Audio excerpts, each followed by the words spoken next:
Today I'm going to show you how to connect Paperform with Zapier step by step so you can build a simple automation without getting stuck on the setup. This is a great workflow if you want to send form responses into another app, organize submissions, or automate repetitive tasks between Paperform and Zapier.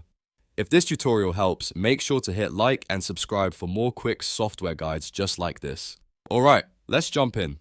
First, open Zapier in your browser. Once you're on the Zapier dashboard, look for the Create option and click it. This is where you start building a new automation. After that, choose Zap Workflows. That will take you into the main automation builder where you can connect your apps and define how everything works. Now, you'll need to set up your trigger, which is the event that starts the automation.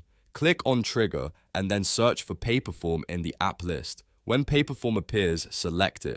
Zapier will then ask you to choose an event. You can select any event that fits your workflow, depending on what you want Paperform to do in your automation. Once you pick the event, go ahead and log in to your Paperform account when prompted. This part is important because Zapier needs permission to access your Paperform data.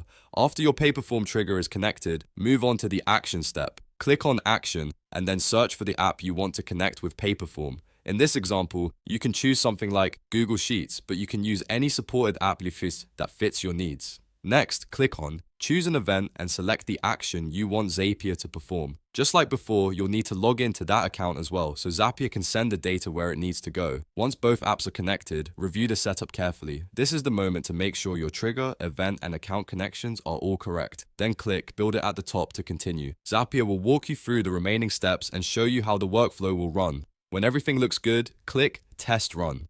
This lets you confirm that the automation works before you make it live. If the test is successful, the final step is to click Publish.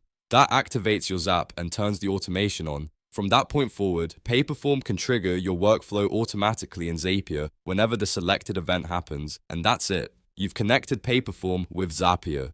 If you found this useful, don't forget to like the video, subscribe to the channel, and turn on notifications so you don't miss the next tutorial. Thanks for watching, and I'll see you in the next one.